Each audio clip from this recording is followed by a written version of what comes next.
आईने हिंदी के एक नए एपिसोड में आपका स्वागत है, जहां आपके लिए लेकर के आते हैं इंडियन डिफेंस की प्रमुख अपडेट्स को सबसे पहले। तो चैनल को सब्सक्राइब करना मत भूलिएगा। आज की अपनी अपडेट की शुरुआत करेंगे साब इंडिया को लेकर के आई एक बड़ी अपडेट से। जैसा कि हम सब जानते हैं कि साब इंडिया को भारत से कार्ल गुस्ताव M4 जो सिस्टम है, इनका एक बड़ा ऑर्डर प्राप्त हुआ है और इसको लेकर के आज एक बड़ा डेवलपमेंट देखने को मिला है।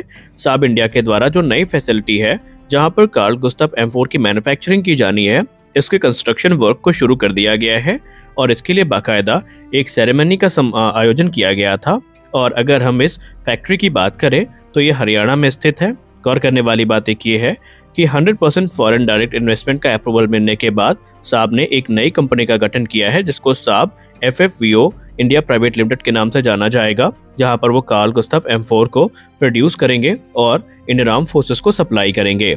आपको बताना चाहेंगे कि इस दौरान साब जो है इंडियन सप्लायर के साथ पार्टनरशिप में है ताकि जो जरूरी क्रिटिकल कंपोनेंट्स हैं उनकी सप्लाई भी बने रहे और यहाँ पर इंडियन आर्म फोर्सेस के लिए जो advance Karl Gustav M4 system है, इनका निर्माण इनके द्वारा किया जाएगा। जैसा कि हम सब जानते हैं, भारतीय नौसेना ने अपने मॉडर्नाइजेशन प्रोग्राम के अंतर्गत अमेरिका से MS-60 रोमियो हेलीकॉप्टर्स को खरीदा है और इनमें से जो हेलीकॉप्टर्स की डिलीवरी है ये अमेरिका के द्वारा शुरू भी कर दी गई है।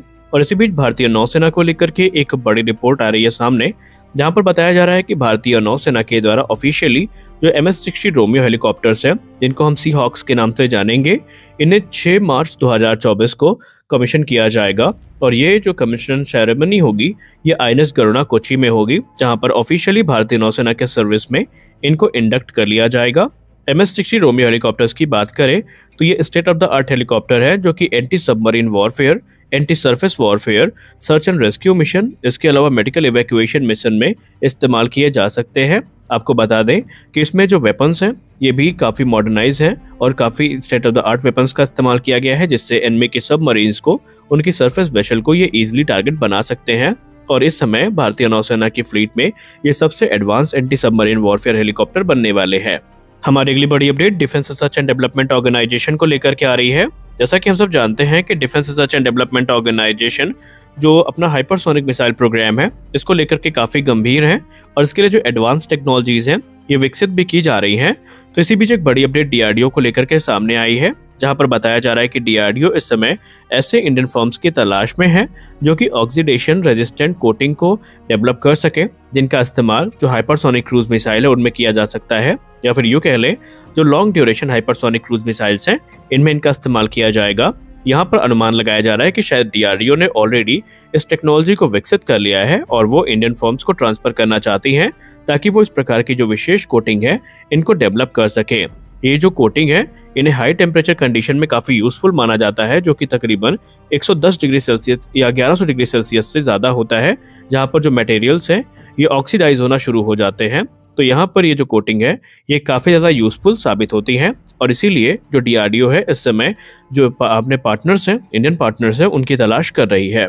हमारी अगली बड़ी अपडेट एयरबस C295 एयरक्राफ्ट को लेकर के आ रही है। जैसा कि आपको पता है कि भारतीय नौसेना और भारतीय कोस्ट गार्ड की कैपेबिलिटीज़ को एनहेंस करने के लिए हाल ही में डिफेंस एक्विजिशन काउंसिल के द्वारा 15 की संख्या में C295 एयरक्राफ्ट की खरीद की जो मंजूरी है ये दी गई है।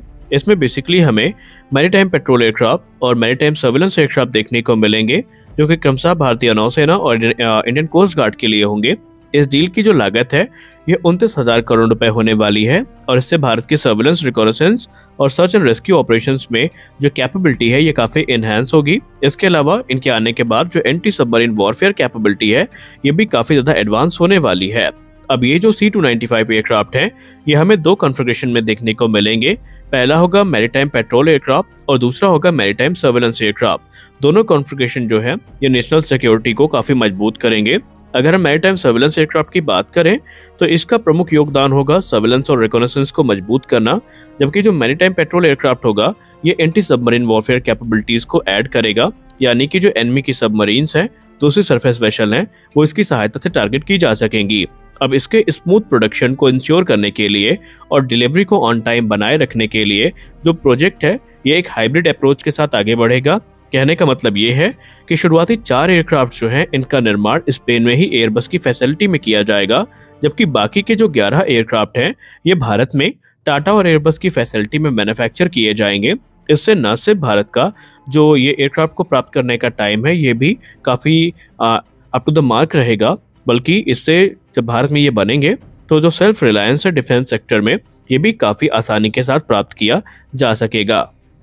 इसके पहले आपको बताते चलें कि भारतीय वायुसेना के लिए भी 56 की संख्या में जो एयरबस C295 है इनका ऑर्डर प्लेस किया गया है, जिनका निर्माण इस समय भारत में चल रहा है और ये भी बहुत जल्दी भारत में बन के भारतीय वायुसेना को मिल जाएंगे। हमारी अगली बड़ी अपडेट लॉकहीड मार्टिन को लेकर के आ रही है। दोस्तों, लॉकहीड मार्टिन पिछले कुछ हफ्तों से काफी ज्यादा एक्टिव है और इस समय वो भारत के MTA एयरक्राफ्ट की जो रिक्वायरमेंट है, जिसके अंतर्गत 60 से 80 की संख्या में जो मीडियम ट्रांसपोर्ट एयरक्राफ्ट खरीदे जाने हैं, उस रिक्वायरमेंट को तो पूरा करने का प्रयास कर ही रहा है। इसके अलावा अब एक बार फिर से उन्होंने MRFA प्रोग्राम में एंट्री करी है, लेकिन इस बार का जो प्रस्ताव है ये काफी चौंकाने वाला है और अब ये लॉकहीड मार्टिन के लिए काफी प्रॉमिसिंग लगता है। दरअसल आप सबको पता है कि जब से MRFA, या जिसको पूर्व में हम MMRCA 2.0 के नाम से जानते थे, इसका रिक्वेस्ट फॉर इन्फॉर्मेशन इशू किया गया था, तो अलग अलग कंपनियों के द्वारा अपने जो विमान है ये प्रस्तुत किए गए थे, जिसपे क्रमशः साब के द्वारा ग्रिपेन ई प्रस्तुत किया गया था, रशिया के द्वारा Su-35 और MiG-35 प्रस्तुत किए गए थे, यूरोफाइटर कंसोर्टियम ने अपना यूरोफाइटर टाइफून प्रस्तुत किया था, डसॉल्ट ने राफेल, तो अमेरिका की बोइंग ने अपना F-15EX प्रस्तुत किया था। तो लॉकहीड मार्टिन के द्वारा F-16 का सबसे एडवांस वेरिएंट, जिसको F-16 ब्लॉक 72 कहते हैं, या यूं कह ले F-21 के नाम से उसको रिब्रांड किया गया है, ये भारत के सामने प्रस्तुत किया गया था।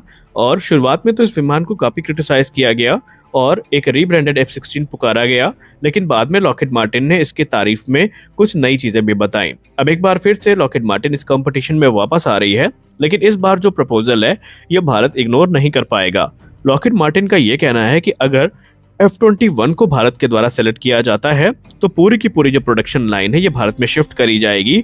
इसके अलावा पहली बार हमें ये सुनने को मिला है लॉकहीड मार्टिन के द्वारा, जब उन्होंने स्पष्ट शब्दों में ये कह दिया है कि अगर भारतीय वायुसेना इसको सेलेक्ट करती है तो जो इंडियन मेड सिस्टम्स हैं इसको इंटीग्रेट करने में कोई समस्या नहीं है। इनफैक्ट लॉकहीड मार्टिन जो इंडियन मेड वेपन सिस्टम है, जिसमें एयर टू एयर मिसाइल जैसे कि अस्त्र मार्क 1, मार्क 2, मार्क 3, इसके अलावा एंटी रेडिएशन मिसाइल जो है, इनको भी इंटीग्रेट करने के लिए तैयार है। और सबसे खास बात यहाँ पर यह है कि वो आश्वस्त करना चाहते हैं कि अगर भारत ये एयरक्राफ्ट सेलेक्ट करता है तो वो किसी अन्य देश को F-21 नहीं बेचेंगे। अब यहाँ पर ट्रांसफर ऑफ टेक्नोलॉजी को लेकर के भी जो उनकी सहमति है ये बन चुकी है। हालांकि भारत को ये अपेक्षा थी, या भारत में जो डिफेंस तबका है इसको ये अपेक्षा थी कि लॉकहीड मार्टिन से F-35 लाइटनिंग 2 का कोई प्रपोजल देखने को मिलेगा, जबकि अभी तक आधिकारिक तौर पर F-35 को लेकर के भारत और अमेरिका के बीच में कोई भी बात नहीं है। जितने भी अपडेट्स F-35 लाइटनिंग 2 को हमें लेकर देखने को मिली हैं वो या तो US कांग्रेस के द्वारा जब ये प्रपोज किए गए थे तब की हैं, या फिर तब की हैं जब ये एरो इंडिया 2023 में भारत पहुंचा था। बल्कि ऑफिशियली भारत को F-35 का कोई भी ऑफर अभी नहीं मिला है। बात करें F-21 की, तो एक्सपर्ट्स ये मानते हैं कि ग्रिपेन ई के होते हुए इनके चांसेस काफी कम हैं और तेजस मार्क 2 प्रोग्राम के होते हुए इन दोनों के चांसेस काफी कम है कि भारतीय वायुसेना किसी सिंगल इंजन फाइटर एयरक्राफ्ट को MRFA में खरीदेगी। अभी भी राफेल इस प्रोग्राम में एक तरफा राज कर रहा है और कोई आश्चर्य नहीं होगा अगर राफेल इस प्रोग्राम को जीत जाता है। तो आज के इस वीडियो में बस इतना ही। मिलते हैं अगले वीडियो में कुछ और अपडेट्स के साथ, तब तक के लिए जय हिंद।